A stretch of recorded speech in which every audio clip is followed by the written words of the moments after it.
रुकिए, गाड़ी स्टार्ट करने से पहले ये चंद चीज़ें चेक कर लीजिए। ये शुरू की थोड़ी सी मेहनत आपको बाद की बहुत बड़ी परेशानी से बचाएगी। गाड़ी की तमाम विंडोज़, मिरर्स, स्क्रीन्स बिल्कुल साफ़ होनी चाहिए ताकि आपको बाहर का व्यू देखने में किसी मुश्किल का सामना ना हो।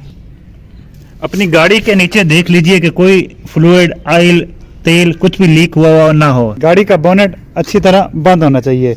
ये आप हाथ लगाकर चेक कर लें, क्योंकि अगर बोनेट खुला हुआ तो जो ही गाड़ी चलेगी ये बोनेट आपकी विंड स्क्रीन के सामने आ जाएगा और आपको कुछ नज़र नहीं आएगा और आप किसी में मार बैठेंगे। हेडलाइट्स चेक कर लीजिए कि दोनों साइडों की हेडलाइट्स ठीक काम कर रही हैं और ब्रेक की लाइट, ये सारी लाइटें सही काम कर रही हैं। हॉर्न बजाकर चेक कर लीजिए कि सही है। और हमेशा गाड़ी स्टार्ट करने से पहले ही ड्राइविंग सीट को एडजस्ट कर लीजिए। जो आपकी कंफर्टेबल पोजीशन है वहीं पर सेट करके आराम से बैठ जाइए। तो कभी भी ड्राइविंग करते हुए सीट को एडजस्ट करने की कोशिश ना करें, क्योंकि इस कोशिश में आप किसी हादसे का शिकार हो सकते हैं। अच्छी तरह चेक कर लें कि आपका जो ब्रेक लीवर है ये अच्छी तरह काम कर रहा है और आपके ब्रेक्स ठीक हैं। हैंड ब्रेक ये चेक कर लीजिए कि ये सही काम कर रही है और अपनी जगह पर पोजीशन में आ रही है। ये याद रखिएगा कि हैंड ब्रेक सिर्फ और सिर्फ पिछले व्हील्स को रोकती है, आगे वाले व्हीलों के साथ इसका कोई ताल्लुक नहीं होता।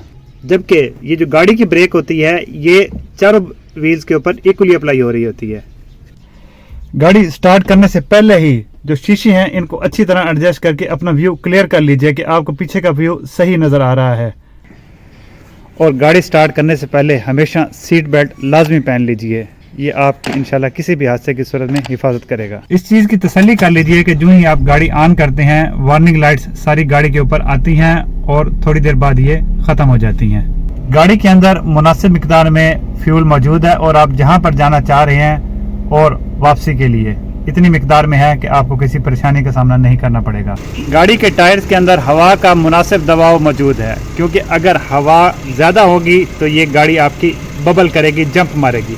अगर कम होगी हवा तो गाड़ी जो है वो फंस के चलेगी। तो कंपनी ने जो आपको टायर प्रेशर के लिए एक सेटिंग बताई है, कोशिश करें उसी पर ही अमल करें और अपने टायरों का प्रेशर उसके मुताबिक ही रखें। इस चीज़ को यकीनी बनाएं कि जो ही आप पार्किंग ब्रेक का लीवर नीचे करें तो यहाँ से ये साइन भी ख़त्म हो जाना चाहिए। अब आपकी गाड़ी सवारी के लिए तैयार है, आप अपनी मंजिल के लिए जा सकते हैं। अल्लाह आपका हामी और नासिर हो।